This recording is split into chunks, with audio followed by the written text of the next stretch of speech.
Can I ask that we please settle down?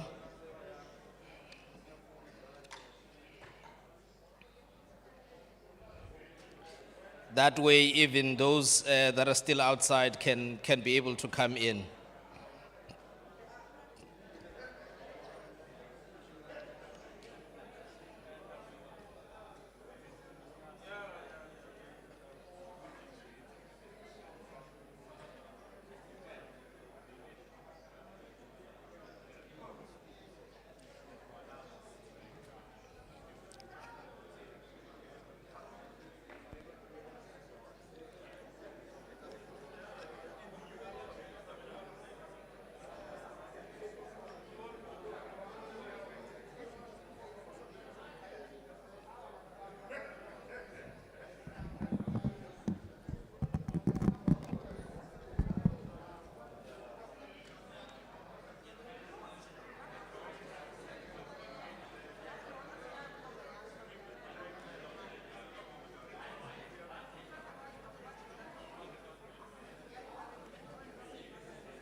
Can we please settle down so that we can start? Ms. Toll, ungangincedisa wethu with those ones that are still remaining. Let's just make sure that everyone is in the room.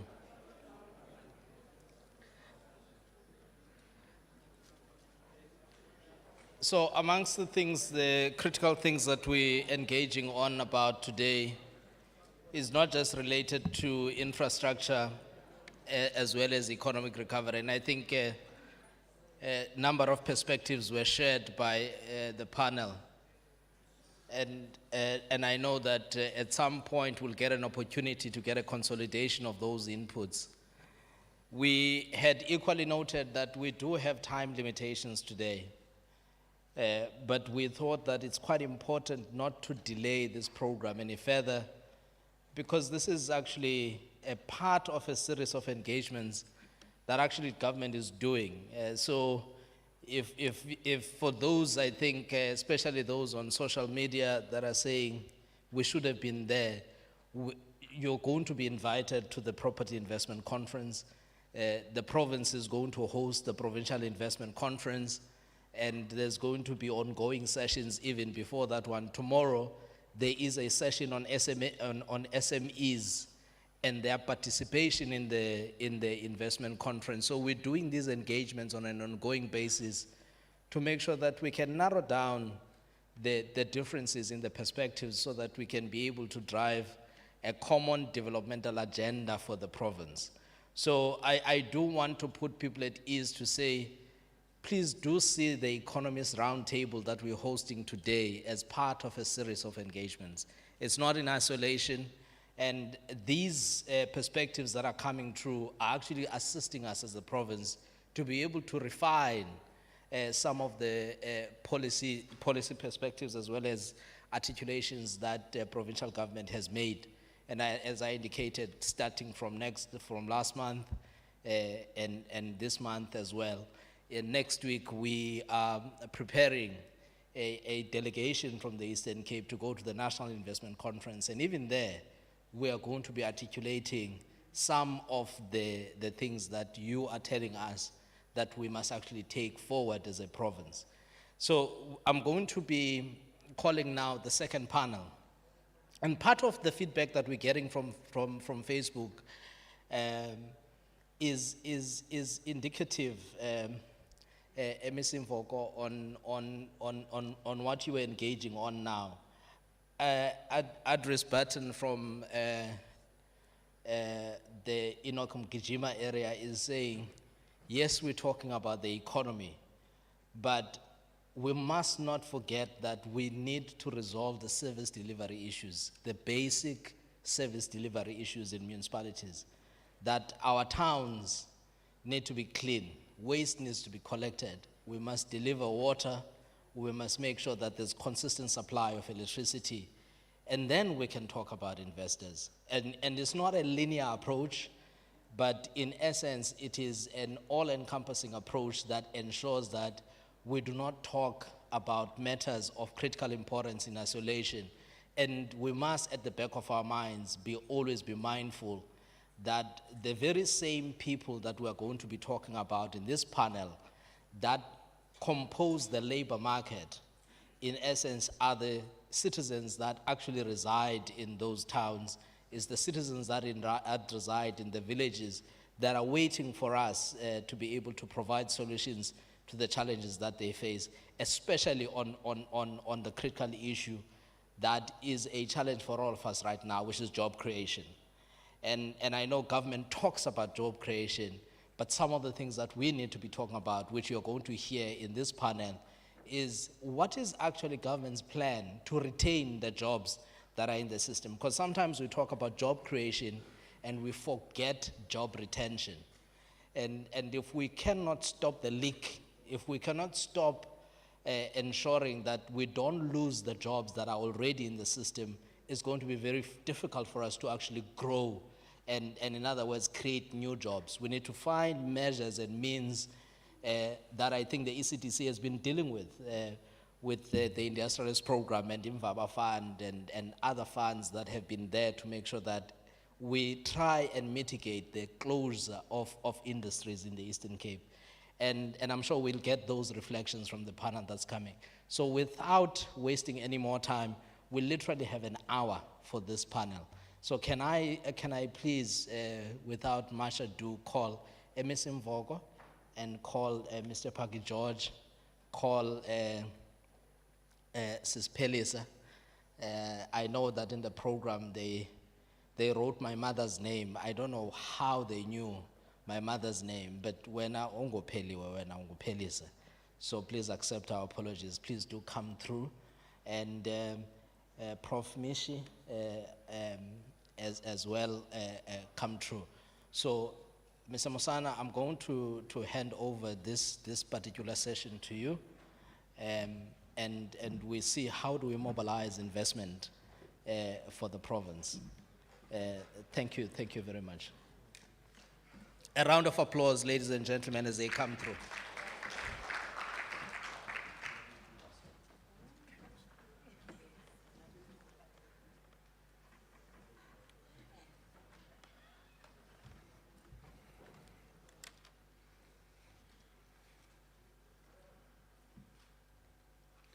Good afternoon. Good afternoon, Honorable Premier, Honorable MSCs. I did note that there are HODs in the room and a number of business leaders that in the room. And I do note that there are our academics as we invited them. The primary purpose, as was outlined by Mr. Mhlaba at the beginning, is to have the Eastern Cape's knowledge sector telling us about their thoughts with regard to the economy of the province, their proposals that we need to consider in government and as well as in the private sector for the development and recovery of the economy of the Eastern Cape. I'm tasked with a very easy one to deal with the labor market. And I'm not going to be saying anything because we have our experts to say a lot, because most of you would have expected that from the applied research organization that we are in EXEC, I would be making an attempt to engage with the topic. But no, not today. There are people who must tell us more. But I must also just make the point that as I'm going to introduce them, one of the underlying things we should appreciate, all of you in the room have what is called smartphones. I'm quite confident. Abaphethe otilili bamphethe for convenience okungafuna ubonwa babaphina. But all of you have smartphones. And with the smartphones you have data. Not data in terms of the data for you to be able to connect and be able to converse. No, data in respect of what is happening in the world. So you know already statistics of every other place you can download instantly and be able to tell. So we probably wouldn't want to even bore you with those statistics. You already know that we have the highest unemployment in the Eastern Cape. You already know the migration patterns of the people of the Eastern Cape. You already know that the population of the Eastern Cape is youthful. So all of those we should not be talking about.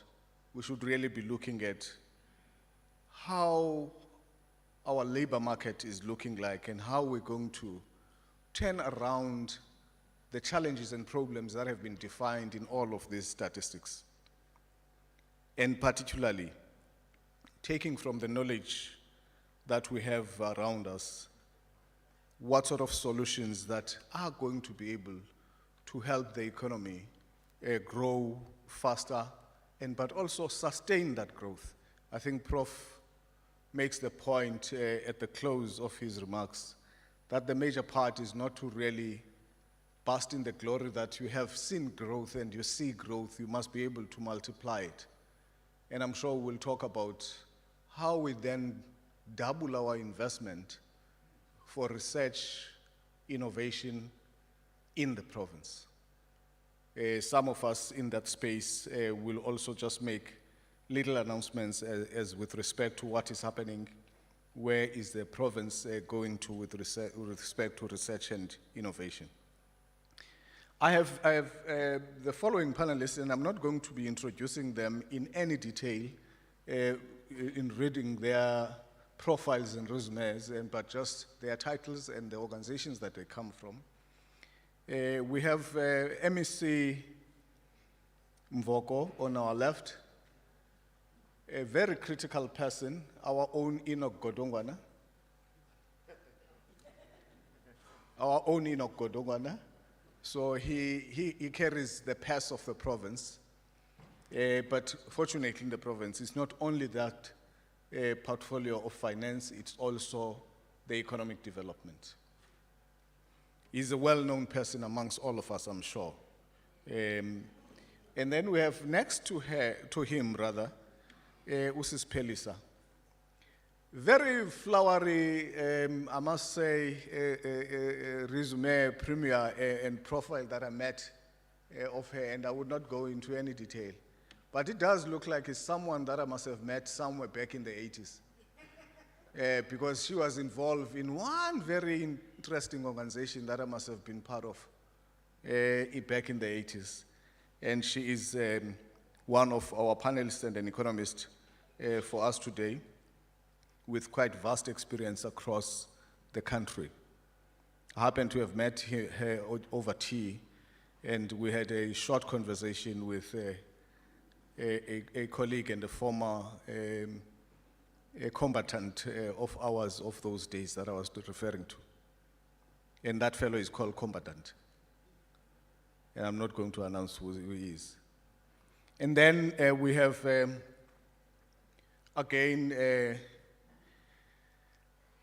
a colleague that we've been together in this journey for quite a while, and particularly during COVID-19, where we needed to start putting together thoughts about the recovery plan of the province. And quite a great deal of work producing the papers that went through the Command Council, Prof. Mish, And we also have amongst us Dr. I want to pronounce this without a mistake, and I must be sure that it is Xhosa before I make a mistake.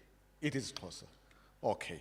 Now that you have confirmed that it is Xhosa, because yes, the name can be Dumsani, but the surname might be something else.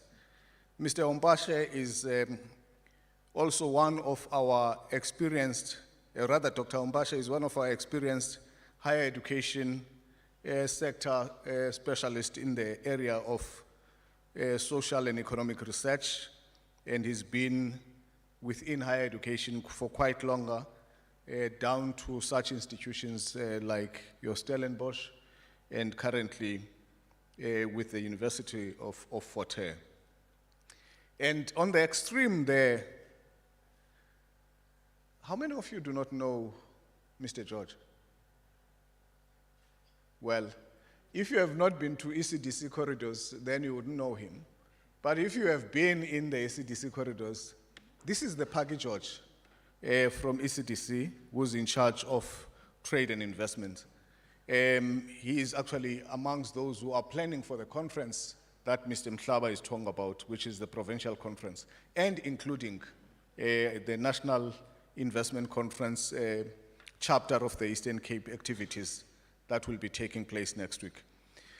Without much ado, I did make comments at the beginning, but one last comment before I invite my panelists to take their turn in using time to talk to us is just one important comment. As I was putting it, we know what we know, but most importantly, how do we take the knowledge we have of the problems that we have in the province and look at how we shape the skills pipeline to respond to the investment opportunities that are created by the catalytic projects that we keep pronouncing every now and again as a province. To ensure that investors, when they come into the province, that very first enabler for investment, which is skills, is actually dealt with. Knowing, of course, that the vast majority of those that are not employed, it is also because they do not have the requisite skills. But take into account the fact that COVID-19 has actually changed and pushed companies to focus on certain things. Firstly, working remotely. Secondly, accelerating digitalization. Thirdly, accelerating automation. If you like, we have a dual challenge. We have already a population of economically active people that is unemployed, who do not have skills. But however, the world is moving further up and asking for more of best sophisticated skills. The World Economic Forum brings about 10 top skills for 2025. How are we readying ourselves as a province for those skills? And of course, they are categorized in 4 areas: problem solving, self-management, working with other people, technology use and development. And I give it over to you. And in this instance, we are not going to start with our own government people. We're going to start with the learned friends. Please, you can start with any of the learned friends. Prof. Mish, you can start. Doc, you can start. And Sis Pelly, ladies first. And Sis Pelly is really fighting for that. You have had program directors and moderators that are male. Yes, please. True. Thank you. Really, to have only woman in the panel, where you have 55% of 55.8% of women in South Africa who are unemployed, who lead unproductive life. And the conversation today are really about how do we create opportunities and making sure that we build a vibrant economy. So I'm going to raise several issues, provocative thoughts, for much more things. I think the first issue, and I want to build on the point, moderator, you just raised, that how do we deal with issues of human capital aligned with our industrial strategy? And I think for me, that's a critical mismatch that we're sitting with. And part of that critical mismatch stems from the economic notion that Eastern Cape is going to look like Gauteng, right? Because one of the key issues we need to accept is that Eastern Cape is different from Gauteng. So in essence, when we talk about the industrial development of Eastern Cape, you're not going to talk about Gauteng. That's the first issue I want to make. I think the second issue is also how we've made a mistake about borrowing an urban-based development model in a rural province, which again, it means that consistently when we attract investment, we have a structural mismatch because our infrastructure is not meeting the investor needs, and both from a roads perspective and from a rail infrastructure. I like the speaker who actually raised the issue around the rail and even a broadband infrastructure. I'm just going to make a simple example. During COVID, my hometown, Kulapekto, so I decided I wanted to come and work for Ekaya to spend some time with my mother because we COVID and we didn't know, I mean, it's an unpredictable space. I mean, I couldn't last for 4 days. Laptop yamba entloko because broadband infrastructure is terrible. So when I want to take a meeting, I have to go into that corner and then go to Hayatsikova, moving into that corner. And that's a basic infrastructural issues that we need to resolve. So when we then borrow an urban-based model that has a structural misfit with our own economic organization as a province, consistently we're going to be chasing, or have a moving target. So it means that we really need to think about what is our competitive and comparative advantage as a province, and how do we create very clear value chains and supply chains, embed them into the system. And part of it, and I want to deal with that, the issue of building complementary markets. So one of the speakers here was actually saying we export raw material and we import finished goods, right? So obviously the fact that we import finished goods, it means that there's a market for complementary markets. So the key question here is that we have an auto sector, for example. So why don't we have tanneries, factories that would start across from Matatela right up until as far as even a Port Alfred? Because almost every year, African communities slaughter a cow. And when they slaughter a cow, they could place the value in the skinship and process it and send it into a tannery. So that's a basic planning, but that's not going to happen without coordination. Now I want to move very quickly even on the issue of coordination in how our institutions are organized, particularly public sector institutions are organized. For instance, in the last 5 years, public sector should not be, even in the next, should not be hiring a policymaker with sufficient policies. But we need project managers. We need people who are going to get into the car and go and get into rural communities and say, how many cows were slaughtered here? Because the Premier makes the point about microeconomics. That's microeconomics. Because part of getting deep into what's happening in rural communities, you're collecting a micro data.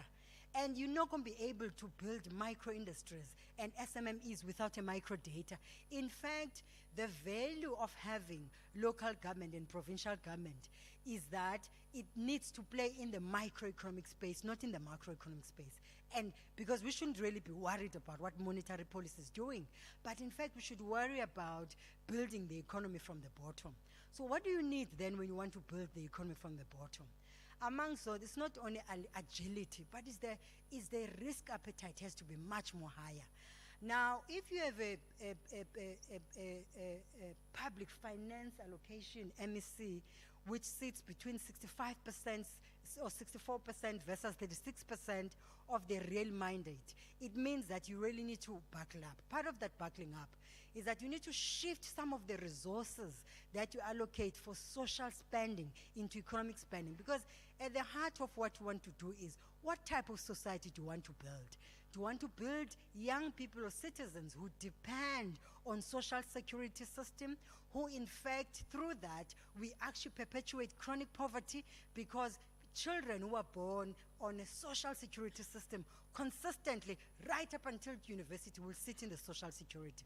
But in fact, if you shift your resources into industrial development, but at a micro level, you are actually going to be able to make it sure that you build citizens that lead productive lives, that earn decent income, but from a micro level. But you would then be actually making sure that those opportunities are created by complementary markets. Now, you won't know complementary markets again if you don't do your micro research. So the key question is, so what sectors, what are the economic sectors that are actually vibrant in the Eastern Cape that we often export raw? That's the first and then you then say, what type of complementary markets we need to create? But part of that complementary markets is to invest in product development. Remember, historically, black people interact with the economy through selling their labor. That's all we know, right? But we don't know how to create some, and that's why Eastern Cape, as such a rich province, has become a service-orientated province. Because 60% of the income is generated from public sector through salaries and wages, but also then some of those that is meant to be fulfilling the mandate is actually then channeled into the social cluster. It goes into, and the economic cluster is getting very little. So, and the mistake we've done in the economic planning, it means that we've actually mirrored the very mistake at a macroeconomic level we've made, is that 60% of our GDP national is spent on social spending. And the industrial development gets almost 8% of the income. So what society do you want to build in South Africa, but what society do you want to build in this province, right? So I want to move and talk about just 3 structural issues that we need to deal with. One of those in 2 minutes. I am the only woman here, so you need to give me some more. Yes, I'm the only woman in the panel. So I'm representing all the 55% of women who are not here. So the other structural issues, it's small, medium enterprises as an engine of growth. So the small, medium enterprises as engines of growth. Now, in the Eastern Cape, one of the best things you have is that you have a cultural system, right, that is based on working together. Now, every economy, when you build it from the bottom, you must leverage on that social capital, where people are able to work together. So I see in the previous speech around the cooperatives that get supported, and I also know that there's often a concept that says cooperatives don't work. Of course, you can't introduce money to people who don't have anything to eat, right? You introduce, if you recall, DTIC has been funding cooperatives 300,000 for the last 10 years, and today their narrative is that cooperatives don't work, and cooperatives do work. But you have to do what is called develop cooperative ecosystem. You plant money, you invest in skills within that, but also you deal with food security, right? Because I'm not going to sit in a cooperative meeting that speaks about 300,000, but I don't know what to feed my children after the meeting. Now, what it means is that we then need to get into the old food gardening system that, in fact, we have land to use for, by the way, but it's only just that there's poor coordination. So the last point I want to make, which is a big structural issue in the Eastern Cape, is the institutional organization of the public sector, right? Now, we continue to hire colleagues, and we hire them, we see the gap. But the reality is that to build a vibrant economy, you need economic coordination. So if I stick, for example, to the Cannabis is a new gold of South Africa, and Eastern Cape could be launched in the next decade into another level. But the success of the Cannabis depends on the economic architecture that we build. And that economic architecture, amongst the key things, it has to start from the bottom. I like the language that says, let's galvanize communities, but I just hope that it's not a political statement or a rhetorical statement. The galvanization is so deep, because part of it is that it's a psychological reorientation of the fact that people now are going to start owning means of production, because that's what Cannabis represents. But now, when you do this reorientation, it's not going to be overnight, but it's the walking journey, it's the hand-holding. Because more often than not, our own economic organization is always looking at the outcome. We want to invest less on the labor-intensive work, which is linked to tapping into the culture, into the conversation, but also walking people through so that people know. But one of the colleagues stood up, this is the last point I'm going to make. There is nothing wrong with leapfrogging, right, by the way, because every country builds on the back of China. As economists, we know, you leapfrog, you see an idea in China, you come and do it here, but you build it from the bottom. And then on the back of that, of leapfrogging, then there comes an innovation, because then in essence you would have planted a seed that people are actually capable of it. So the key issue now is to then, that reorientation is actually going to be quite important. Perhaps let me pause there. Thanks a lot, Pelisa. Go ahead, Prof. I'm not going to really interlock between, all of the speakers, and I have the potential, though, to do so, because she's really touched on the Eastern Cape's 4 scenarios, and one of those is a flourishing province. And to be a flourishing province is exactly the characteristics that you are putting forward in the points you're making. Thank you. I just want to first support my sister here, because she says she's feeling lonely in front here. But by that, I want to take you around the province. First is Marketing Village. I met a grandmother, stays with a granddaughter. Her greatest fear is that the granddaughter is going to come of age and not receive a child support grant. That is her greatest fear, that the child is going to grow up and not receive social grant, because they are surviving on that. Now, what does that tell us about the labor market? The fear is that there's no opportunity for this child after finishing school, after coming of age. There's no opportunity. So they are stuck, right? So it tells us that when we look at the labor market, we need to look at it as an ecosystem, where we see that you are in school now, you did not pass matric very well, then what? Okay, then you have passed, you have an opportunity to proceed with to further education. I think Premier has been mentioning in terms of allocations towards supporting students.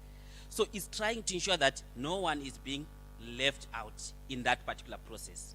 Once we have actually worked through that system, then we go next to say, look, you have not been successful in pursuing higher education and the like, but what else can you do?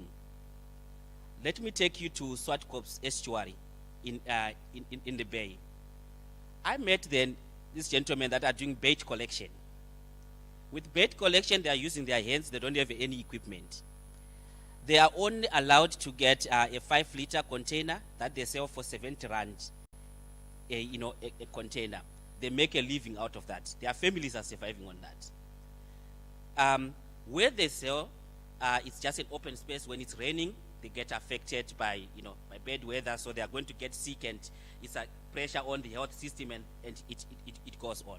Now, if there are about 60 of them that are doing that, getting 60 rand per day, 70 rand per day, in a week they have what?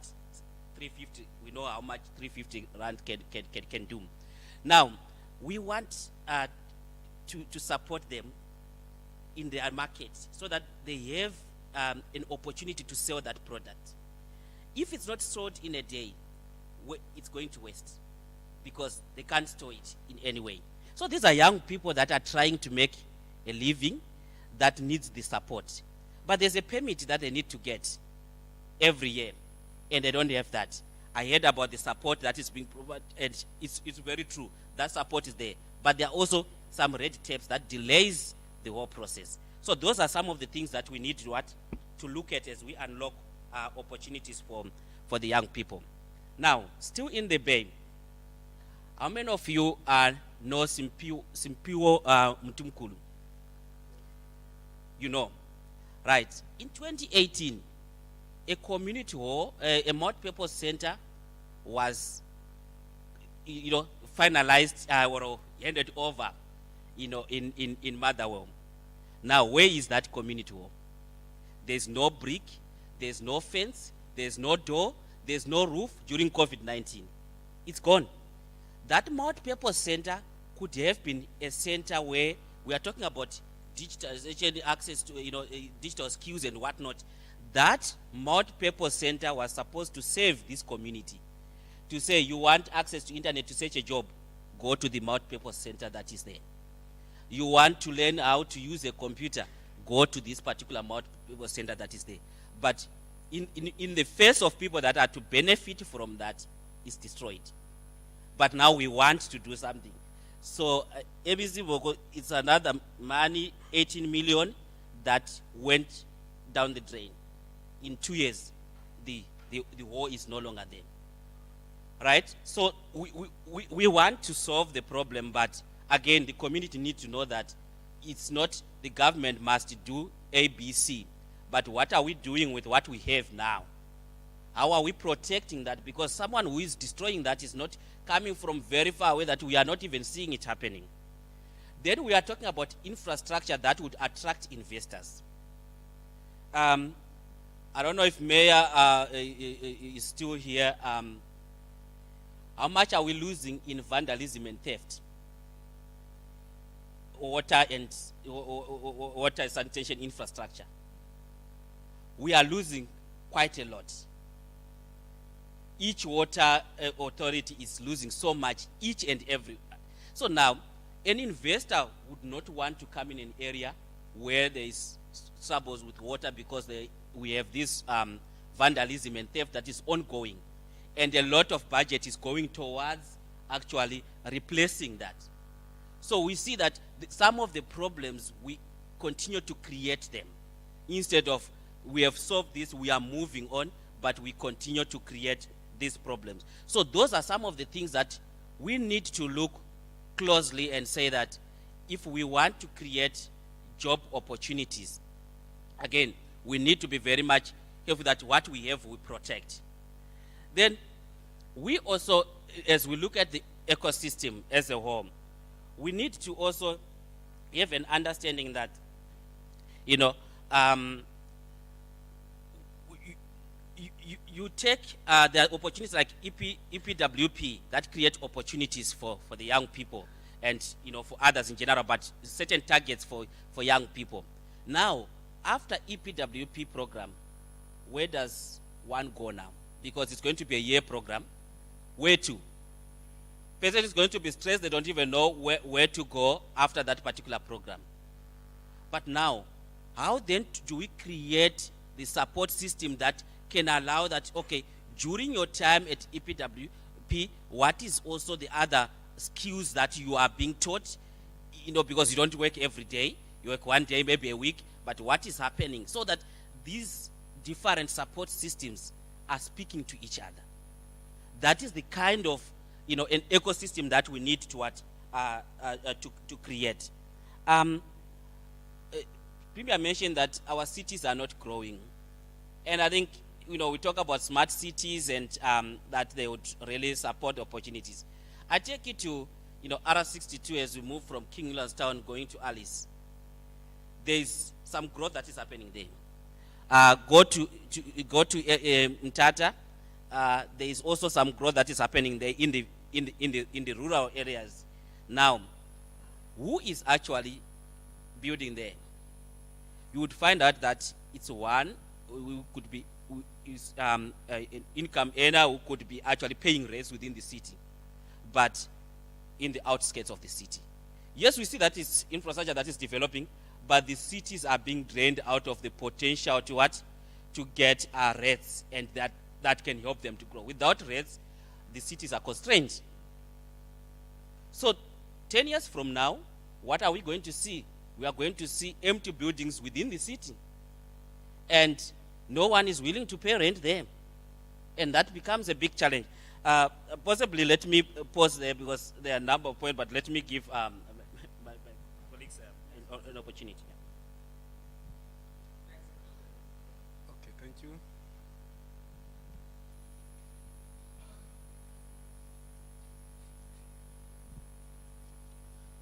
Okay, good afternoon, everybody.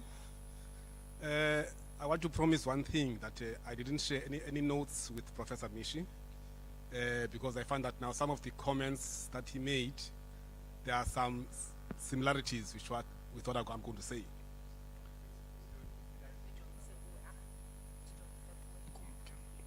Thank you. My point of departure will firstly be looking at the link between the education outcomes as well as the labor market outcomes. Most of the speakers here, even in the previous panel, they touched on the quality of education. They also touched on the inequalities that we observe in our society. And you'll find that in terms of education as well as labor market, there are some similarities in South Africa. And now that now determines the structure of our economy. Look, for instance, at some of the schools, at the school system that is happening, where we are having low-resourced schools, which mainly are in Quintile 1 and Quintile 2, Quintile 3. Then now you get now those highly resourced schools, like your Quintile 4 and especially Quintile 5. And now look now at the kinds of jobs that will be received by the people now who are coming now from these different types of schools. And now what you get is that now those people now from the low resource schools, where they are going to? They go to the factories, they go to the farms, they go to those menial jobs. And now those now are coming from the high resource schools. They are the ones now who are in the banking system, who are managers there, who are the CEOs and the like.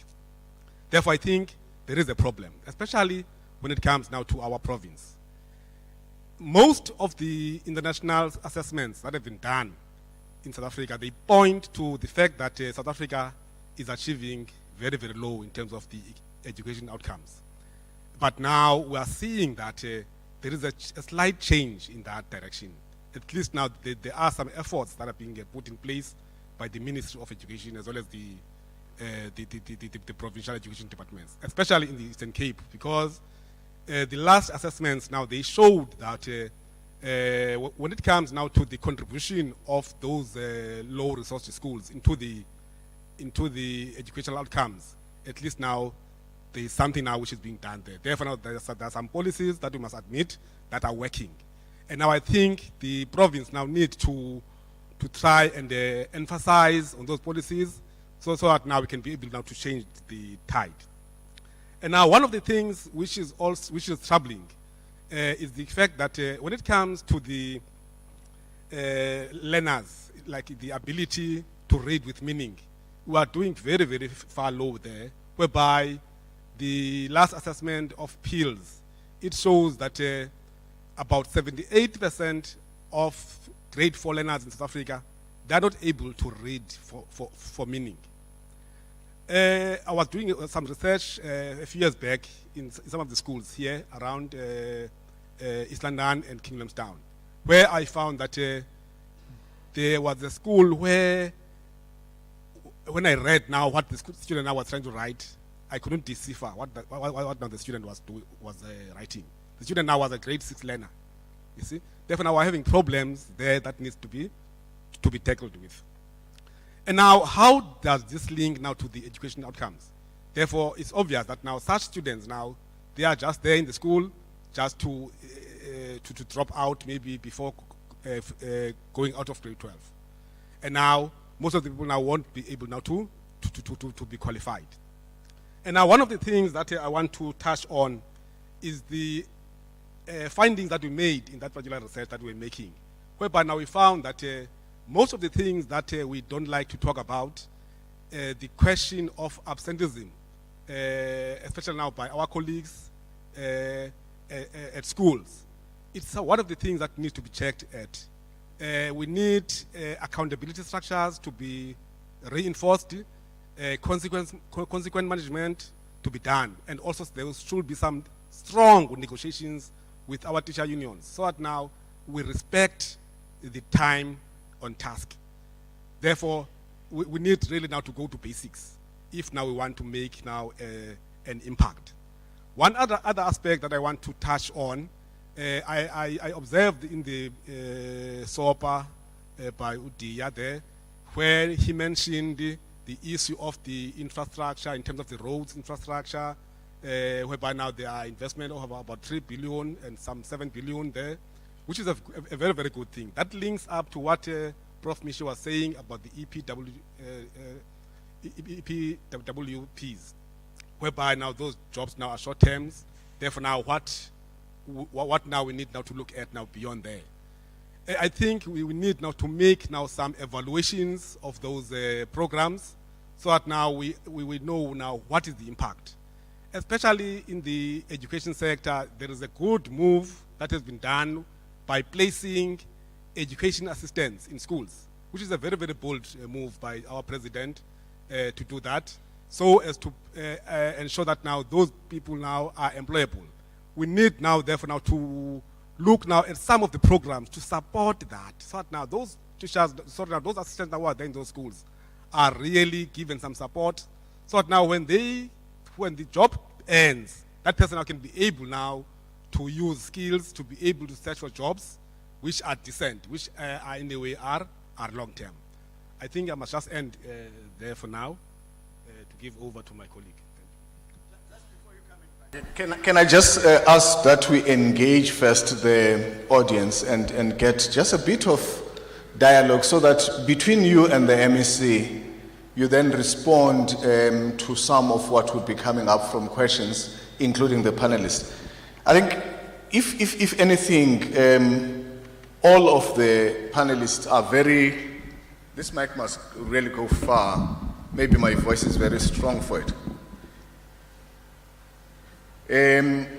What our panelists have done is to really sketch the labor market from firstly understanding the value chains of the economy and the importance to appreciate every component of the value chains. I think Ms. Pelisa makes the point very sharply.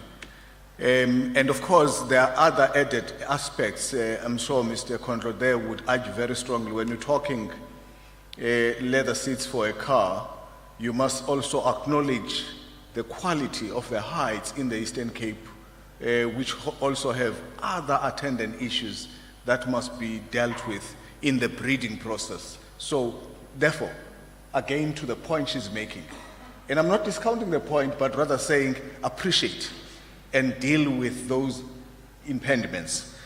And so appreciate those value chains. There's a first concrete point. The second one is investing in product development. And if you are to invest in product development, you must then be clear about what sort of research that you invest in to be able to know the products that we are talking about. So investing in R&D and I is going to be amongst those things. Prof. Mishi, straight into very concrete, and which is the point that Pelisa had made, turn around the circulation of the rand within our communities. And these are the points that they are raising. And change the dependency to social security. For example, we all know that 3 sectors constitute the economy of the Eastern Cape. It is services, it is the financial sector, and it is a trade. But how do we make use of those to turn around and get into investing into manufacturing, investing into the productive side? So these are points that they are raising, and I'm already raising the point, MEC, that we need to be starting, Mr. George, we need to be starting to think about how do we turn this around, because it is that, those billions that come in social security that we need to lock in the province and circulate them in the province 10 times at most. So that's what they are raising. And the other point is infrastructure maintenance and operation. How are we using our TVET colleges?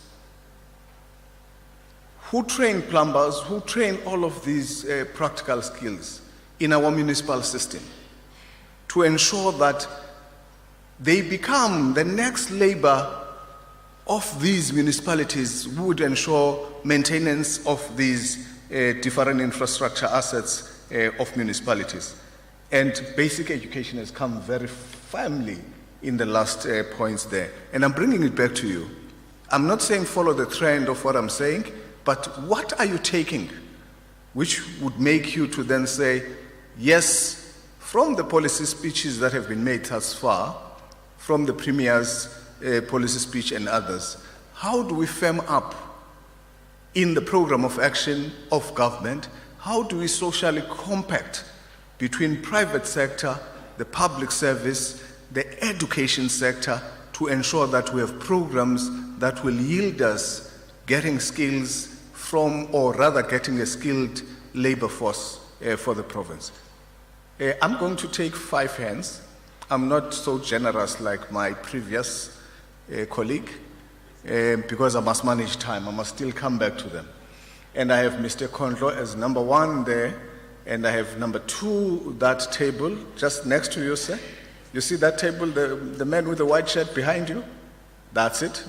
And I'm going to take in that table, because those are women, I will take both of them. Because those are women, I'll take both of them. And now I must make a choice here. Because these are men, I must have one. Unfortunately, this light is actually... Can I take the gentleman with the brown jacket? At least there are 2 of you in the same table, so you must have at least caucus your ideas and share notes. And then there's a gentleman at the back with a blue mask. Caucus your ideas and share notes. So at least I have 6 hands now. And yes, I didn't see any hands. Can I stay with those 6 hands? We'll see if there's bonus. Okay? All right. My roving mics.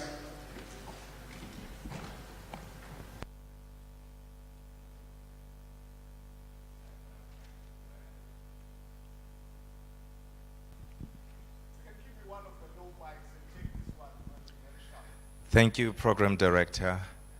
I'm making some comments because I got an instruction that I needed to make a comment or 2. Firstly, to appreciate the input from the panelists, and mainly from Ms. Pelisa, I would like to probably raise one issue which I needed to understand from your input when we were talking about, my name is Simpue Kondlo from East London IDZ. When you were talking about urban-based models, I think one needs to understand what exactly is implied by that, because the reality is that your example of Butterworth, I don't think you were saying then that Butterworth should remain disconnected and not having connectivity because it's a rural area. So we cannot afford as an economy to see ourselves being left out of the growth patterns that are happening nationally and globally, because we cannot resist the issue of globalization. Maybe touching on 1 or 2 other points that you've made, I think you've made a very strong point around market issues of market intelligence, I'll call it. And I would say that whenever we talk about industrialization, particularly when we talk about grassroots development of manufacturers, we need to bear in mind that it all starts with the market. I'll make an example of a practical experience I had. I went to China and I got a manufacturer, in fact it was in Taiwan, who said that I can give you a detailed instruction on 14 steps to assemble a laptop. You can do it in your garage. And he gave me all the information, all the components, all the steps and everything. I came excited in South Africa and I distributed it to a number of people and said that here is an opportunity. But the reality is that most people who got that instruction, all the 14 steps, while they were able to follow the steps, the question was, where do I sell the laptop that I've assembled? I can assemble 1,500 of these workshops. They can sit in my garage. How do I access the market? And that brings to reality the issue of market intelligence for growth of our industry, of our industrial activities. And I have had after many years of that, another example on our platform, I think most people would know about Yekani, which was one of the most promising black industrialists on our platform. They had a market which was multi-choice, but that was the only major client. And the limitation of having one major client is what, amongst other things, toppled them. So the issue of market intelligence, and I think if we can invest more as academic institutions and players in facilitating economic development, we need to be investing in the issues of market intelligence, breaking down and unpacking the value chains. I've met many manufacturers in Asia who would say that we want to come to South Africa, but in order for us to come to South Africa, we need someone who understands the market there. We will partner with them and will become technology partners to those people. But there hasn't been a response because we do not have people and or upcoming industrialists that have got an understanding of the market dynamics of our land. As we talk now about the African growth and the agreement that we've got about the big opportunity in Africa, the major issue again there is going to be around us developing strong market intelligence. And I'll close then with a comment around the emphasis, having lifted the issue of market intelligence, the issue of incubation. I think wherever I go, I keep saying that we need to mainstream that. And when we talk incubation, we need to be sure that we're talking real sustainable incubators. And when I talk about real sustainable incubators, I'm talking about incubators that are already linked to the value chains. What we're trying to do, which is the first effort that we have with the automotive sector, where we're saying that, coming to your example about the cattle and the skin, we're saying to Mercedes-Benz, we need to be doing what has been done by Ford and others with the help of AIDC in Joburg, where we say that the first-tier manufacturers who have already got contracts with Mercedes-Benz, they need to be looking at, say, 30% of what they are producing. Identify an incubatee. That incubatee could be housed inside their factory, or as the East Londonites said, we're building an incubator building where they can be housed. So which means then that those people are not simply being trained for the sake of training, but they are actually earning an income. And they are getting standards, which is the point now that comes to the issue of the height. They are getting standards that are being cascaded from the OEM Mercedes-Benz to the first tier and to them.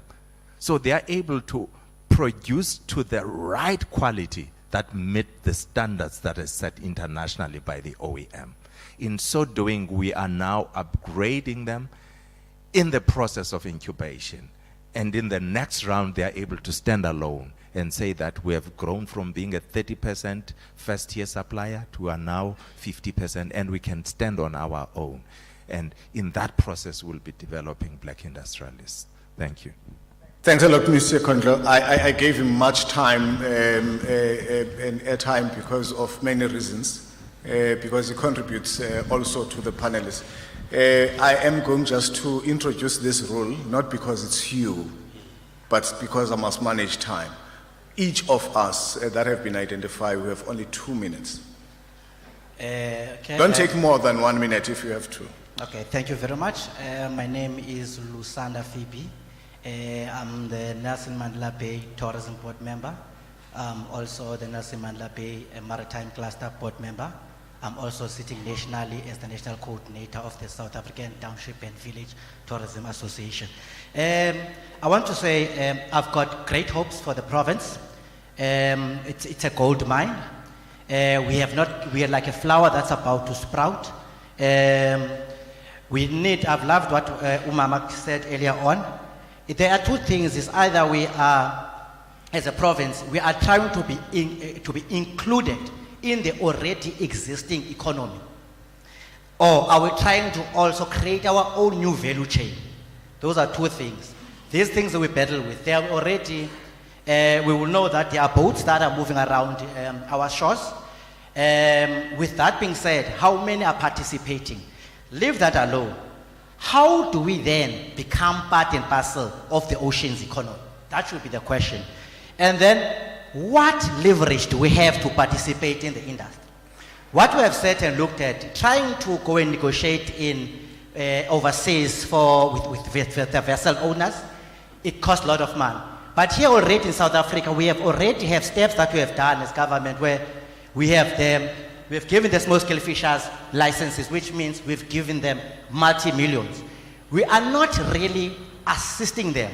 So what we have done, what was key also from Mama said, a project management role becomes key.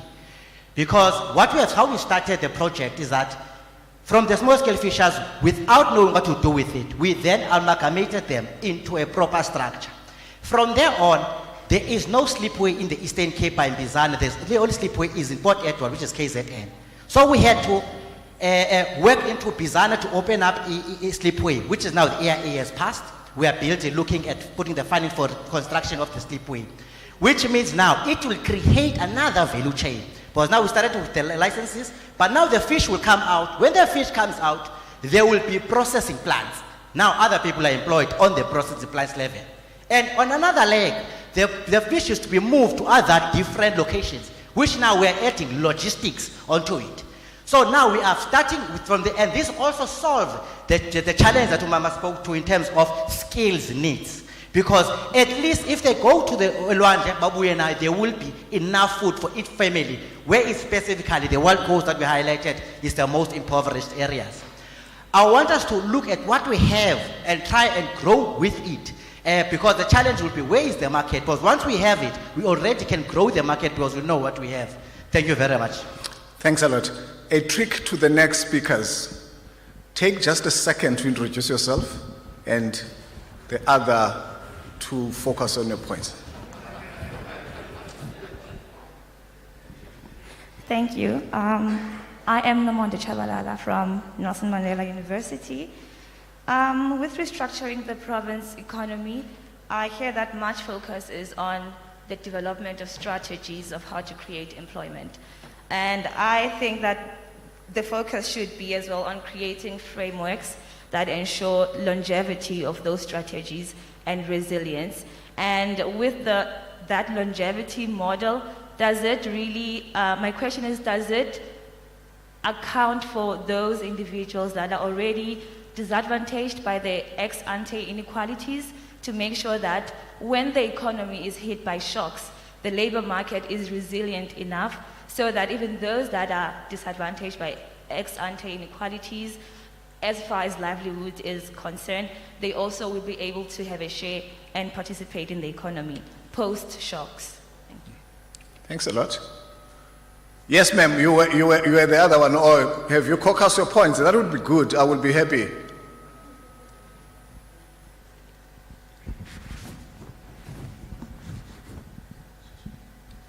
Thank you. My name is Vanessa. I'm from Nelson Mandela University.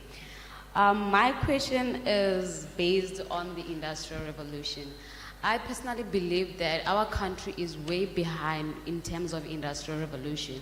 Our basic education, mostly in the Eastern Cape, most learners do not have access to internet. Like she mentioned that our internet infrastructure is very low in the Eastern Cape, which when they go to university level, it's much difficult for them to transit from basic education where they don't have technology and go to university where they are expected to have the outcomes using technology. So in the 38 billion that is allocated to basic education in improving the quality of our education, can we kindly please improve and advance our industrial revolution in terms of technology? Thank you. Number 5 is in that table. There, no. That table, the brown jacket. And there was a bonus hand at the back. Thank you so much, Chair. I think I'm going to take 3 minutes for the bonus hand. My name is Besutu Tlafa from the University of Fort Hare. Honorable Minister, there's something that I like to call personally a government era when it comes to empowering young minds, steering them towards development. We have created a society of government dependence such that we lack the ability now to self-develop and so that we can be employable. Now most of the SOPA rests on job creation and developing the youth. But I like to echo Amazuka Kamamu Umzo. We need to recognize the problem. The problem is that we have created this government dependence such that our young people are not empowered enough to have the skills that are necessary for them to be employed. So our young people are going to universities, at the end of the day, they are not going to be employable. Imagine introducing a first-year student to a salary-like living where you are giving them this NSFAS money for provision of their academic development. But after 3 years of being with NSFAS, we have cut now the salary-like living and you have created a more disturbed individual who is not going to be able to be part of the economy that we're trying to build. So I think we need to have a corrective measure in terms of how we support our students in universities of higher learning so that we equip them with skills rather than just giving them money to enjoy, because there are not going to be returns on the investment in education that we think we are applying to institutions of higher learning. Now, my colleague here was going to ask a question based on the fact that we are already having low-skilled youth, ne? In that now people have resorted to the informal sector for provision of jobs. Now, you wanted to check whether or not can the government recognize the informal sector as a corrective mechanism for now, since we are still looking for a more permanent solution to the issue of employment in our economy. Thank you so much. Thanks a lot. The last hand at the back.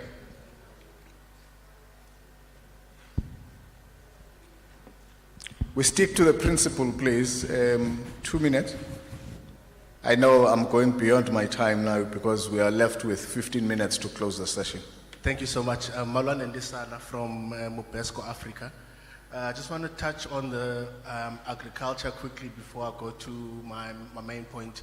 I think in terms of agriculture and value creation, we've seen from Whiphold and Siakolwa, which are value chain companies, that in terms of accessing value from agriculture activity in rural Tsendane and Kaskamuku, you need those companies to operate there. If you look at Whiphold and what they export, and Siakolwa. So I think, but also where we fail in them is that the roads to get to the silos or to the plants are not well kept. So we're limiting their ability there. For me, when I look at government and what they've done, you've had programs of good green deeds to clean up.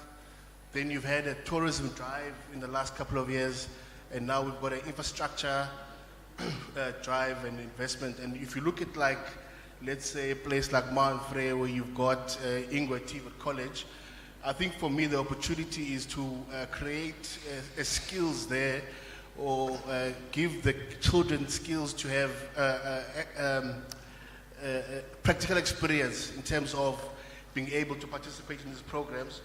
Because what you're essentially doing here is that you have a potential to have a child to have access to good green deeds initiatives, where it's about waste management, and parks and tourism, where it doesn't just look at fencing and fencing of parks, but you're looking at game ranger experience.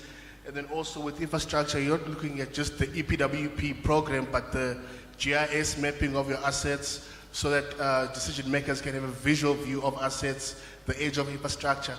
So what I'm saying is, how can you coordinate this program so we have a holistic labor force that's coming through, where we can use them for waste management, but we can also use them for parks and tourism, and using their hands as well for infrastructure and enhancing their ability to take into account what the use of assets are in those communities. Are they logged properly? Is the condition assessed? What is the age of the assets? Where must they be replaced? All those skills that come with that. How do we integrate those TIV ecologies in those areas? Thank you. Thanks a lot. I know there's been a persistent hand, and I know there were other hands. So I have a challenge that if I start giving one, there will be a major challenge of the other ones thinking that I'm totally not democratic. I've just said to the Premier earlier on, if development were to happen, you need benevolent dictatorship. And please allow me to be one for you now. Thank you. I'm going back to the panelists and then back to Mr. George and the MEC to conclude after the panelists.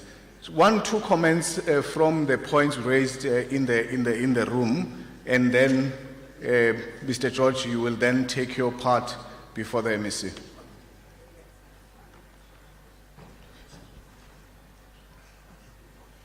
All right, let me just quick. I think when I talk about urban-based development model, I really mean that you need to give me a good reason. Why should you build RTP houses in Tendai? I think this mic is low. Just change it quickly. Right?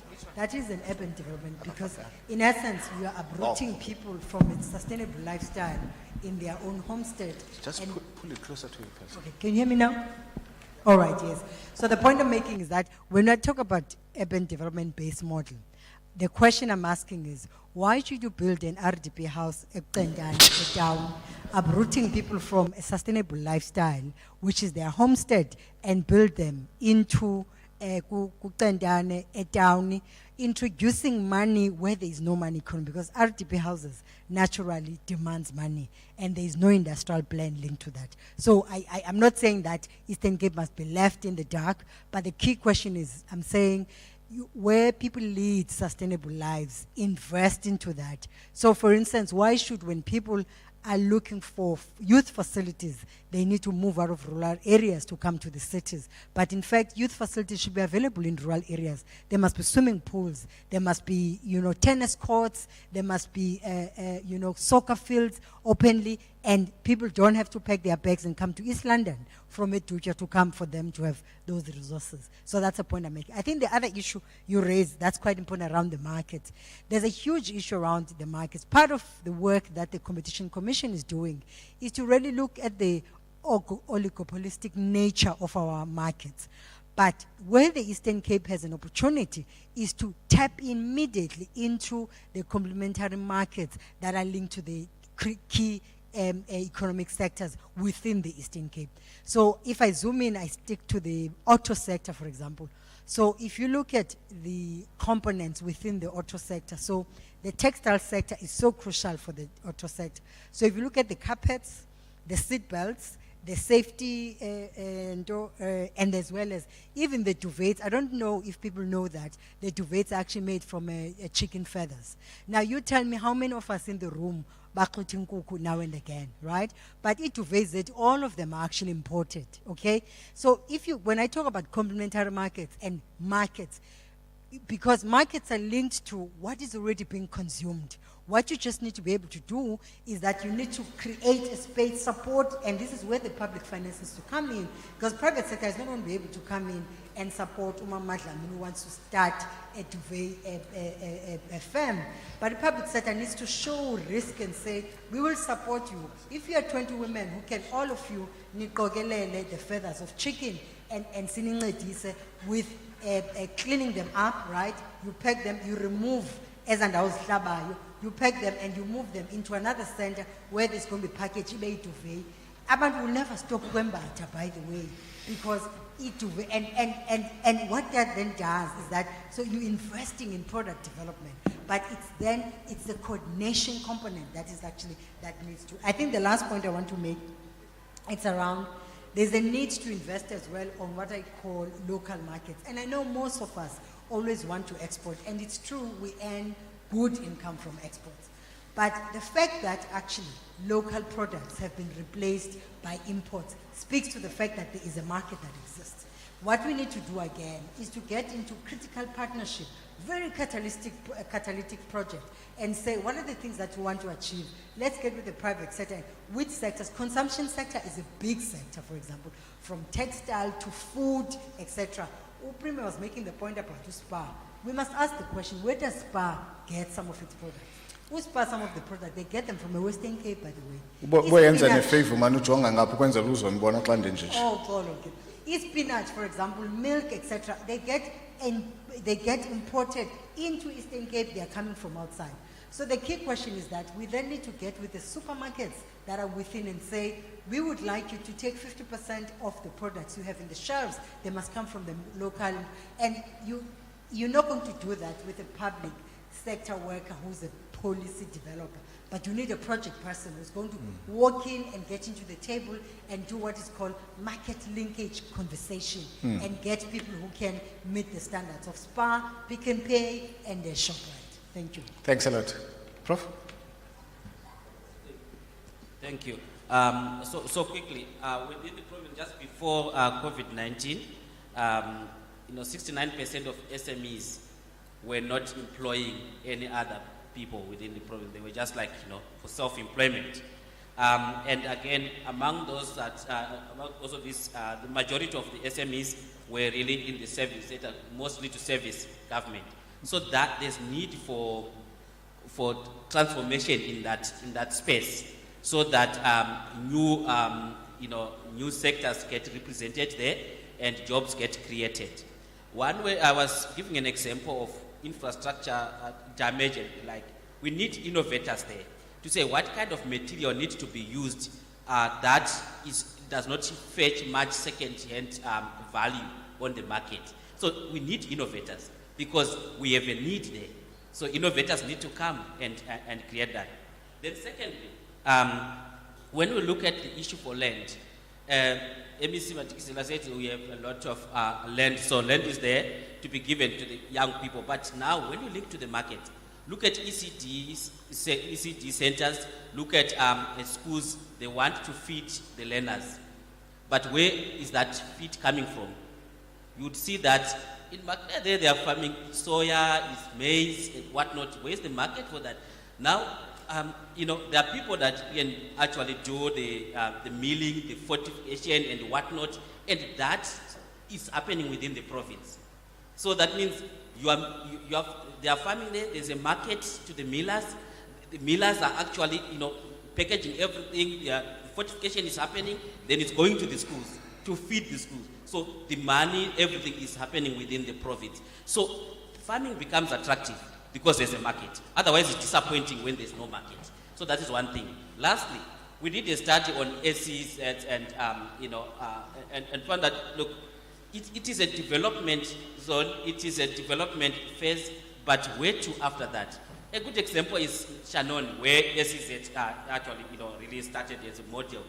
Where now you'll see that there's migration, there's growth from there to big industries that don't really need constant support, the fiscal support and whatnot, from government, because they grow out of that. They cannot remain babies forever in perpetuity. That is not sustainable. So if it's a development zone, let there be development that is seen. Let us see that, look, this is where we started, and these are the industries that then, emerged from this, and we are going. We have another zone that the World Coast that is coming, that is a reality, but we want it to be a zone for how many years with the same kind of players in there. What is coming out of there? So those are some of the things that we need to critically look at. Let me pause. I've put the yes, use that please. I noted you did not during your turn.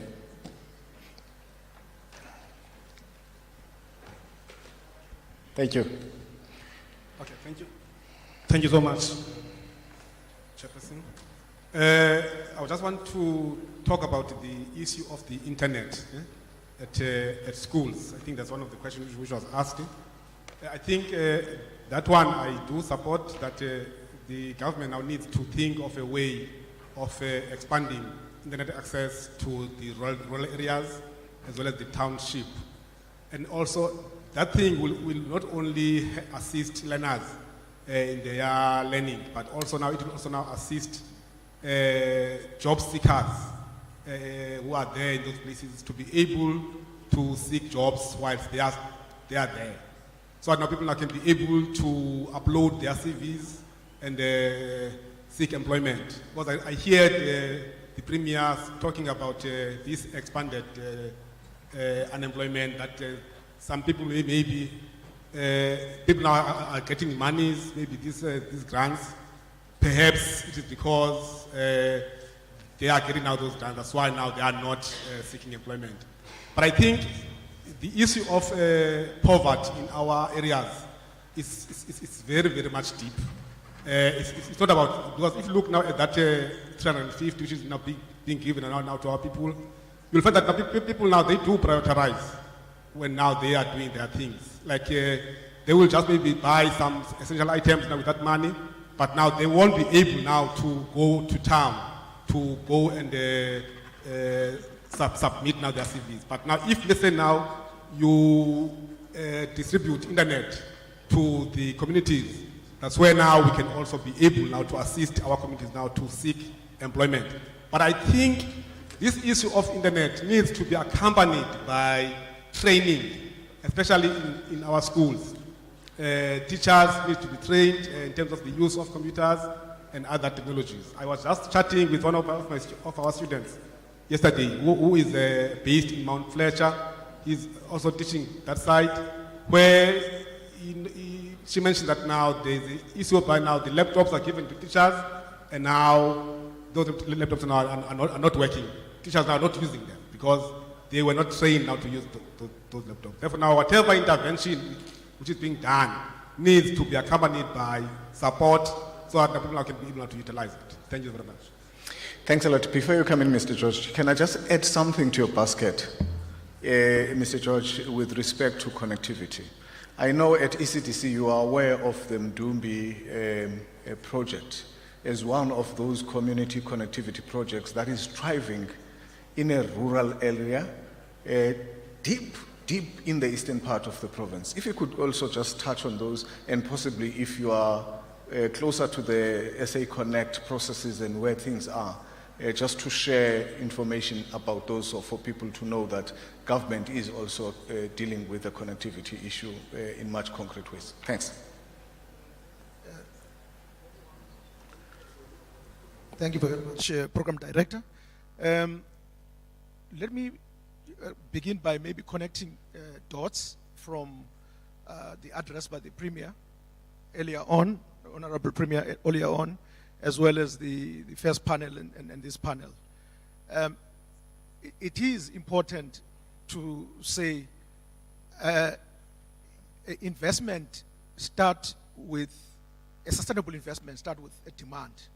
And if there is no demand, it's very difficult, especially financial institution. IDC is here, they would agree with me, to finance or put resources in any initiative that cannot demonstrate that there would be, Mr. Kondlo was saying, they got the 14 steps on how to put and assemble a computer, but because of that. And the Premier also talked about no one is making focus onto microeconomies, which is, I think, what we should be doing here, and leave maybe the national government deal with the framework that deals with microeconomics. That's also important. Investment happen at a local level, and if conditions at local level are not such that they respond to their needs. I'm talking about, I service investors and exporters, basically. So I'm going to be talking about the feedback that I get on a regular basis from what they are saying. It's important that the gentleman from Bodak High Chamber of Business is talking about, if you are exporting, you change so many before you get to Durban, to Bloemfontein, to Gauteng. That's very expensive. I think this is very important to deal with.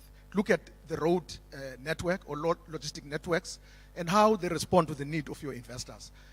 That's what is important.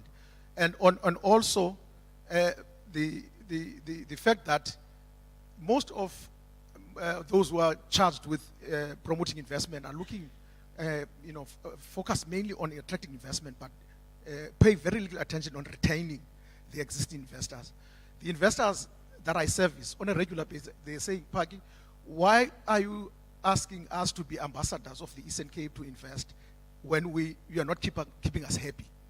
Do you know that one of the most important exercises that we do when we meet you at the missions, we listen to what you are saying in terms of the infrastructure, port infrastructure, but we go to companies that are already here and ask them, how are they treating you? What is the environment here? So if they are not good ambassadors of your cause, then we are doomed. You see someone who was interested saying, I'm no longer coming there, I'm going to KZN. So it's very important. But also, we are saying very little of the successes that the Eastern Cape is achieving. We are, under communicating the good messages to an extent that those who have got bad messages overshadow the good messages. And that's what MultiChoice has just told me. MultiChoice is saying the Eastern Cape province has done more than the other provinces have done in many years in the film industry. The provincial government of the Eastern Cape allocated 3 years ago, they started allocating a fund to the ECDC to say, can you promote the Eastern Cape as a film destination? It was not much, but at this point in time, we are getting about 12 production a year, international and local production, because of that fund. And we have even exceeded what other provinces have done. For the first time, Survivor series with the international relative production is in the Eastern Cape for the second time. And 2 consecutive times on the South African soil, Survivor series has chosen the Eastern Cape to be the destination to shoot Survivor Series 8 and now season. I can't mention this location now until the official announcement. But we are saying, we under-report on the good message. We're even saying, Premier, maybe it's going to come to you, for the Survivor 9, when they are about to broadcast it, we want the Premier of the Eastern Cape to have a message before the episodes about the importance of the film investment to tourism, film, and also exposure of the Eastern Cape as a province where someone can invest. So those are the stories, small stories, but they've got a potentially big impact. The program director is talking about the importance of local investment. The Mdumbi case is a very important one. We look at big investment that needs very big capital, but there you partner with a private sector company. We talk about 65-35 split of budget. There's not much you can do there, but you can leverage on the partnership of local government, private sector companies, and even foreign governments to achieve the objective that we want to achieve. There, it's a private sector company. Students from University of Cape Town coming to design a technology where they can have transmitters in a local village, where through the traditional council, people are paying levies. It's a small amount, but everyone has got connectivity. But of course, it's got a radius. It will give you maybe 150 kilometer or 5 kilometer radius from the transmitters. We can put more transmitters to accommodate more villages. That's a very good success story. Communities there in Mdumbi, remote as it is, they are connected to the world. They are able to get internet. So that's very important. But one of our approaches that we've done is that we want to make the Eastern Cape known. The Eastern Cape is under-marketed, it's very low. Last year, December, we were in a intra-Africa trade. We're sitting at Carnex discussing African film round table. Everyone there was not aware of the Eastern Cape. Up until at break time, I've got a video, a film location video that I played for 10 minutes. Everyone is saying, we were aware of the Western Cape and Gauteng. Is there a province such as beautiful as the Eastern Cape? And I was so excited, because we got one opportunity. We exposed what the Eastern Cape has to. As a result, now we're getting more production and partnership collaboration from African continent to say they want to partner with us.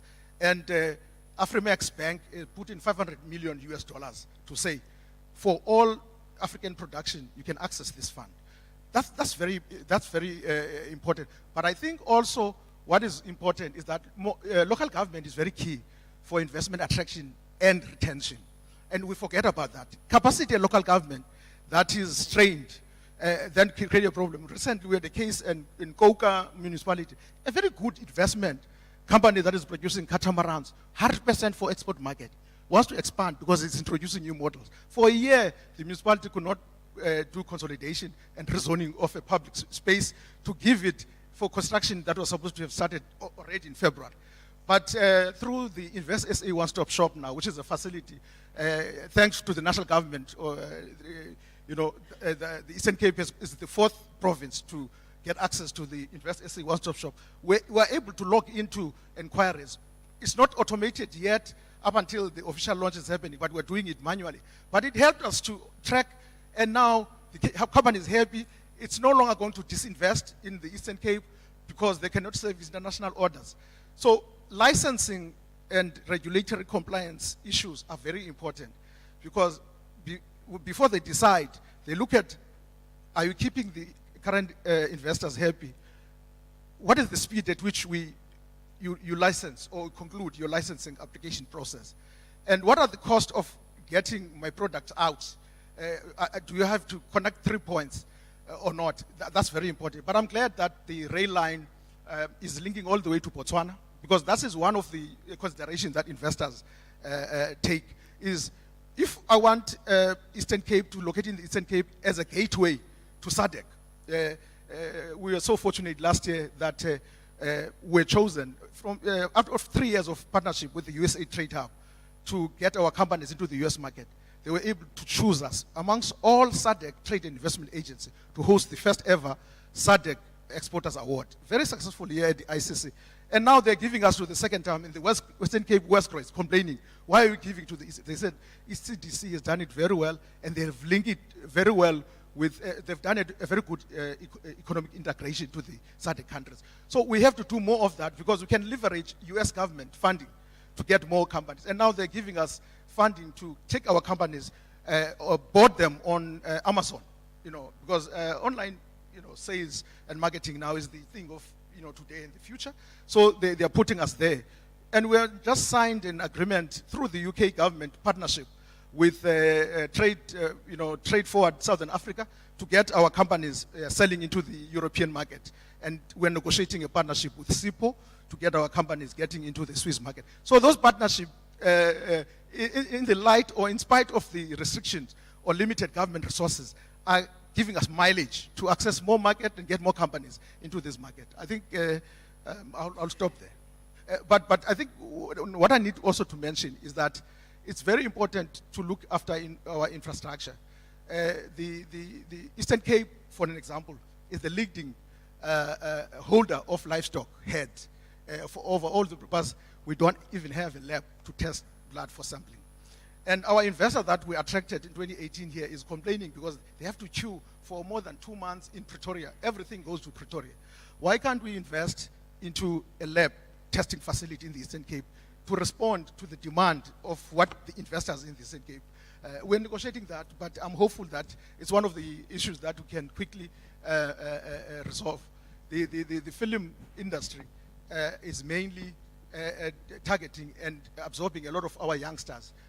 They're employing a lot of our youngsters. But one of the, lastly, program director, the strategies that we're employed with the DTIC is that the services department within DTIC has alerted us to a need by multinational corporation to, as I'm saying, investors want to have confidence. They want to know what is the attitude of those that are here. Recently, we've got into a partnership with one of the Eastern Cape born property realtors because they want to come here to invest in the film studios. They want to come in to invest in business GBS, global business services facilities, but they want to go through someone that is from here or knows this. And we've agreed with that person. And we think, and there's an electronics giant that has approached to say, give us an electronics company. We know that one is in the Island and ITZ is liquidated, that we can partner with so that we can come to the Eastern Cape. So sometimes they want to have someone, sometimes we overrate the return on investment over the confidence that can be given by those that are already in the environment. It's very important. They become very good ambassadors. We can trust those investors that we keep happy. to attract more investment. I think we need more time for this, but it's out of the feedback that comes from exporters and investors in this. Yes, we need more time. More time is needed. And I see Mrs. Pelisa is like unable to resist the urge that there is just one more point. No, I just want to underscore the issue of investment in rail infrastructure. It's very important because what it does is that it can actually activate agro-process centers, but at the same time, and I know the fear often is when you invest in rail infrastructure, you're worried about the taxi industry. Get the taxi industry to have a stake that you have nodal points where you're going to build shopping centers and where the taxi industry will have a stake so that they don't take you on, because they're always going to be worried that if you build a rail infrastructure, you're going to be taking a business on, and introduce multiple sources of income for the taxi industry so that they don't feel threatened when there's a new rail infrastructure that has actually been built. Because rail infrastructure in South Africa already has the broadband infrastructure. You can leverage on that as well. Thanks a lot, Mrs. Pelisa.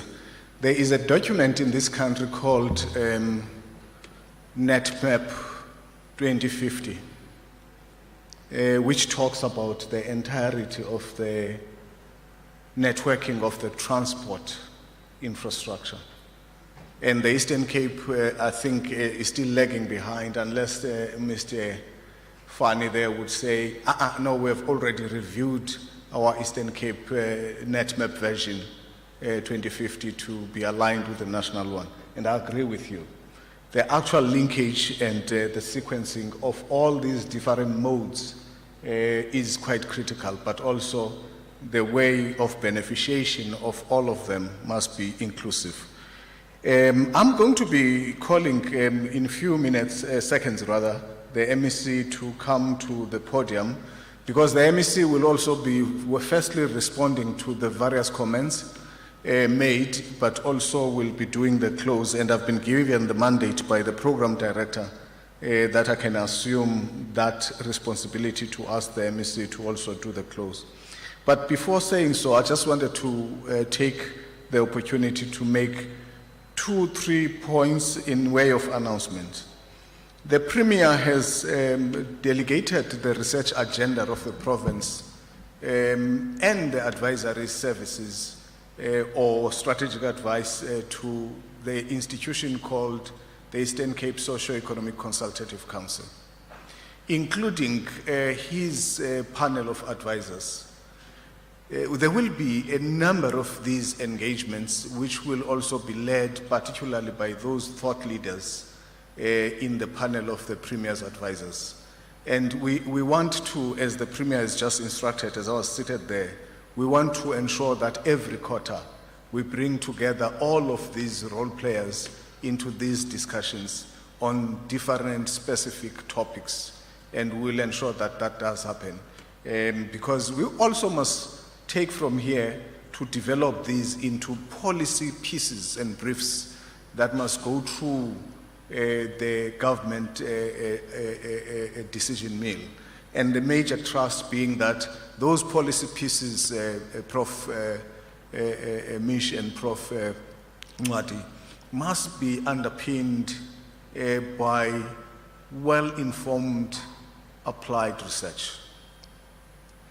So we will be doing that. The second point is, of all the things that have been done and said in this platform, they will be summarized, and with our communication platforms, we'll ensure that there is feedback of what came out of this session, so that you are aware of what are the critical things that have come out of this session and will be progressed into the different government processes, and as well as including working on the compacts that we need between government, the private sector, and the social sector. And in this regard, I can confirm that already the Premier in his pronouncements has spoken about the need for developing compacts, and we are already working very hard to ensure that just in terms of the sectors of the economy, we have very clear compacts with industries in the Eastern Cape, and we are also in line with working towards the investment conference of the province, going to ensure that those compacts are actually made public and the discussions around them and their finalization is done properly. My apologies for having kept it long. It's only 15 minutes out of time. MEC, over to you.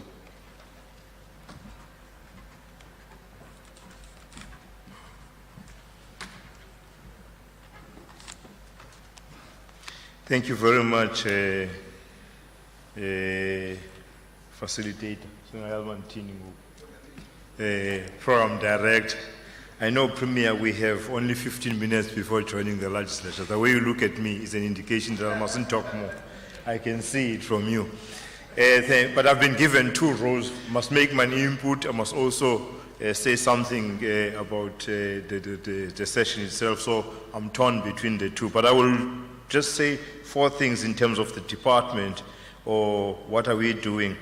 The role as outlined by the Premier of Government is to create a conducive environment for economic development. And this conducive environment for economic development depends on a number of factors, and one of them would be stability.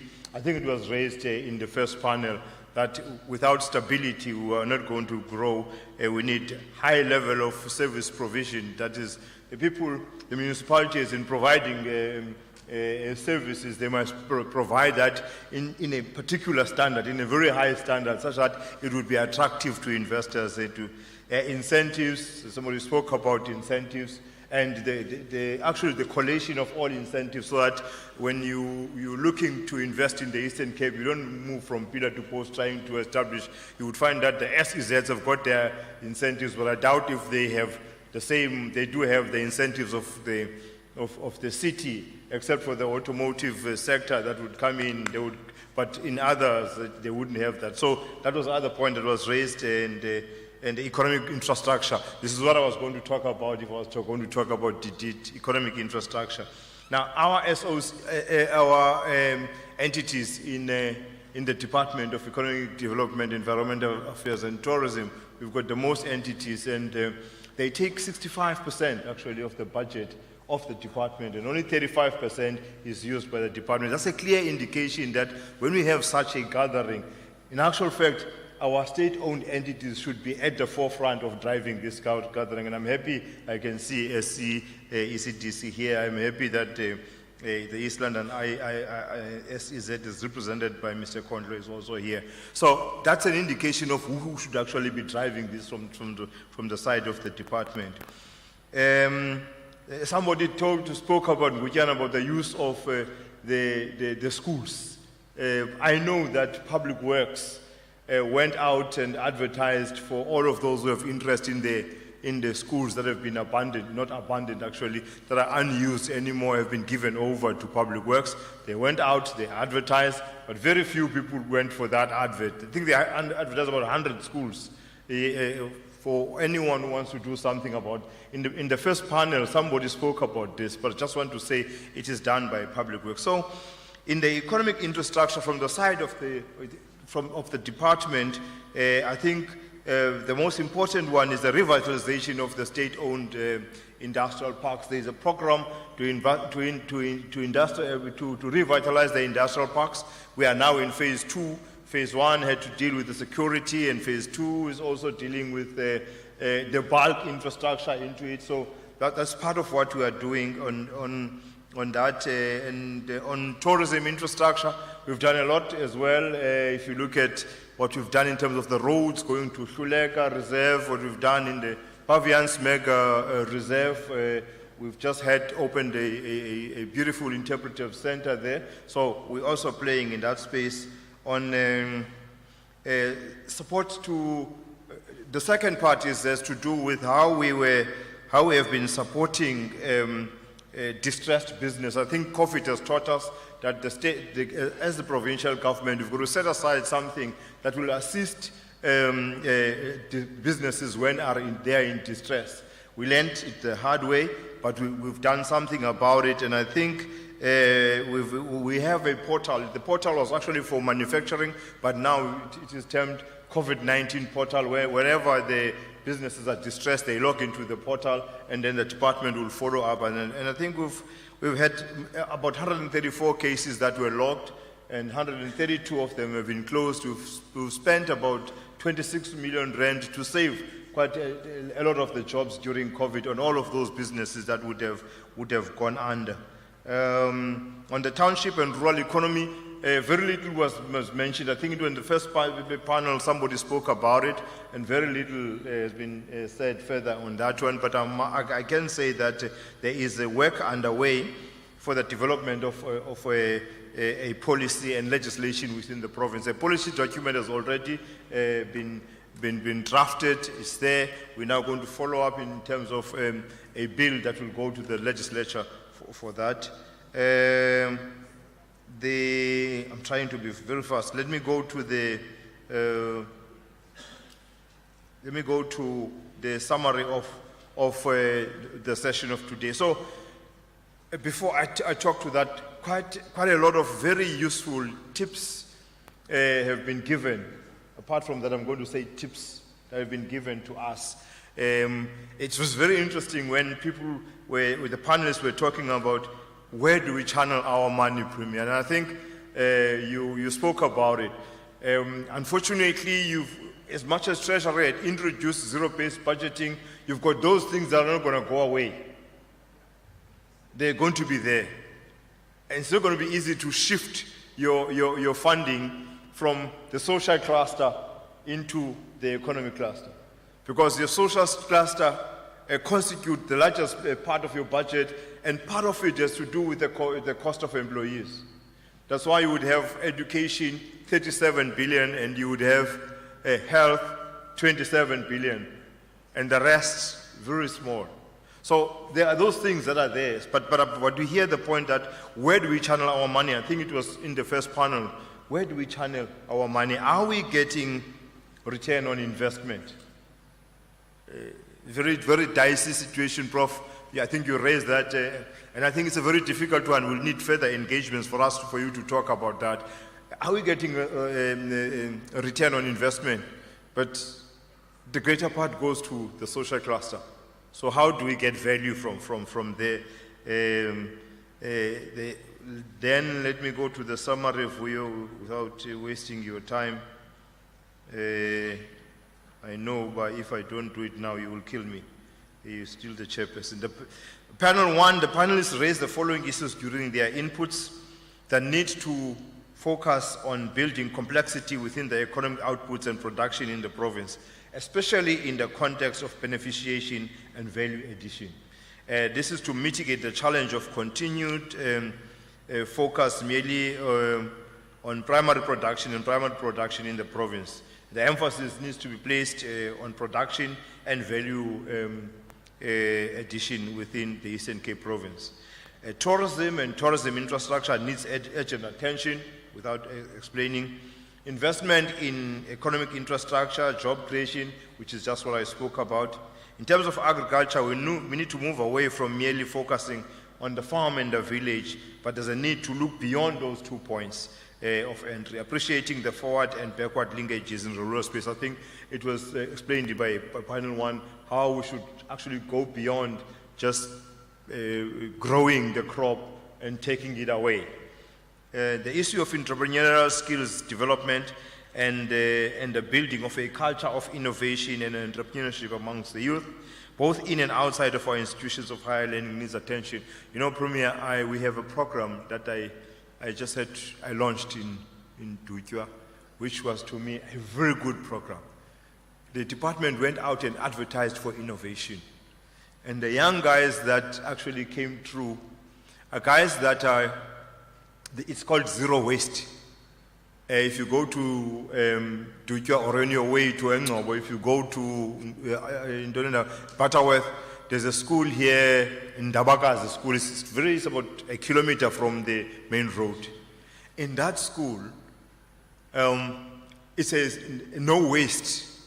Everything they plant from the garden, whatever comes from the garden is put into some a tank. They call it a tank, and the waste from the pig, something, the ranch of a pig pig somewhere there. It is, yes, it goes into there. It's like a sanitary, yeah. And it produces gas, and that gas is used in the kitchen to cook. I'm just giving you the highlights of it. So in that school, they've built about toilets as well. In the garden, they've got their own garden. And in the garden, that's the food they use for the kids to eat. They take that food, they cook it there, all the waste goes into that kind of tank, and all that waste goes in there. It produces gas, and the gas they produce can last for 3 hours, and then they use it to cook. So this is it was a young guy that did, a very young man. So this is what I think they were talking about, innovation, that people must be innovative. But denzela baprimi xa ugqitha phaa eGcuwa ungena apha eNdabakazi uye kwesa sikolo iNdabakazi High School, uyayibona xa usendleleni phaa ecrossing, it's on your right hand side. The remarks from the roundtable chairperson at the commencement of the second panel noted the need to consider the roundtable as part of a series of engagements. I think we've agreed, no Premier, as we were sitting there. We were talking about it when the first panel was here to say this must be continuous. It must be quarterly, and EXEC is saying, actually, we've got a series of them, but it's such that we are not opening them up for everybody to know, but now it's going to be continuous, and we'll have more people participating in it. And Mr. Mosana noted the need to focus on the need for further investment in research and innovation in the Eastern Cape.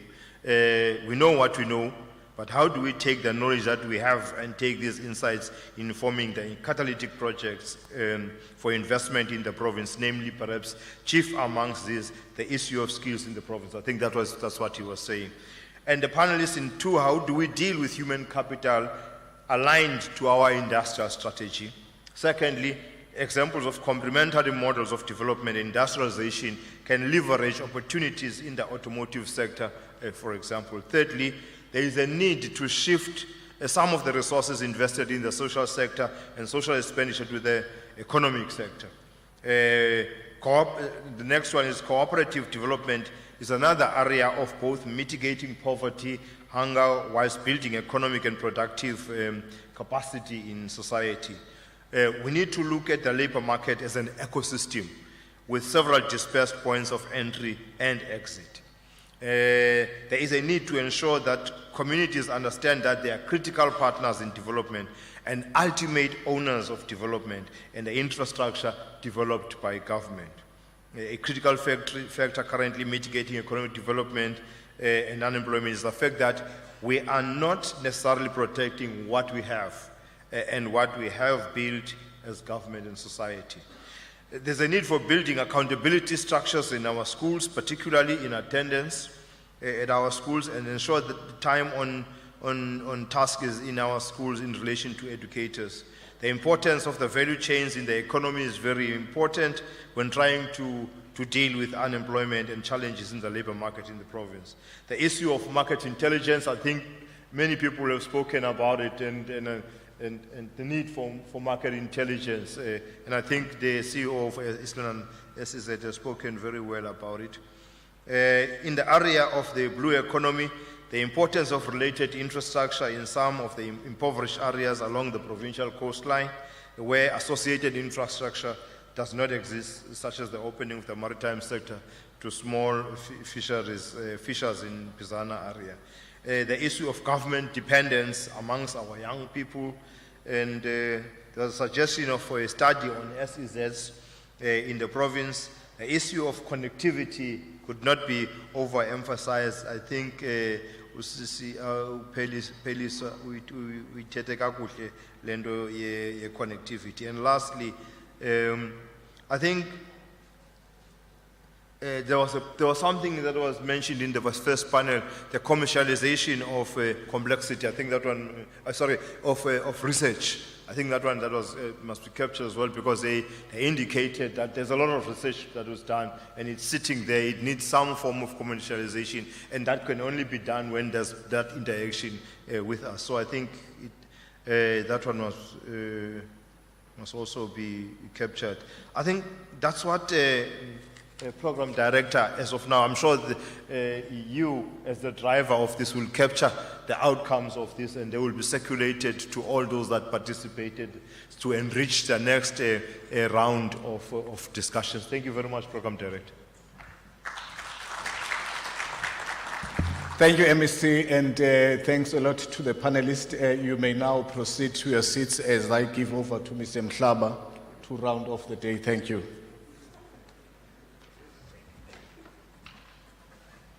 Thanks,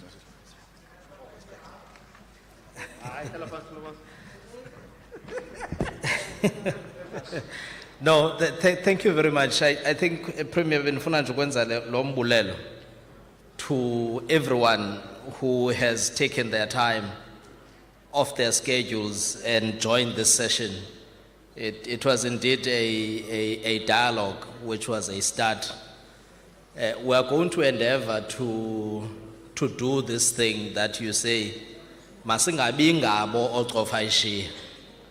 So we're going to follow up with the panelists to make sure that the inputs that you've made here get indeed find expression in writing, so that we build this thing towards ensuring that we've got the correct models to resuscitate the economy of the province. So without wasting any further time, I know that we are already in the second session that Premier needs to rush to in the legislature. So the only thing we can say is thank you. And we are going to be serving lunch. If you walk out of this door and walk right to your right-hand side is where the Calabash restaurant is. That's where they've prepared lunch for us. So thank you very much. A round of applause to yourselves. Thank you. Enkosi kakhulu.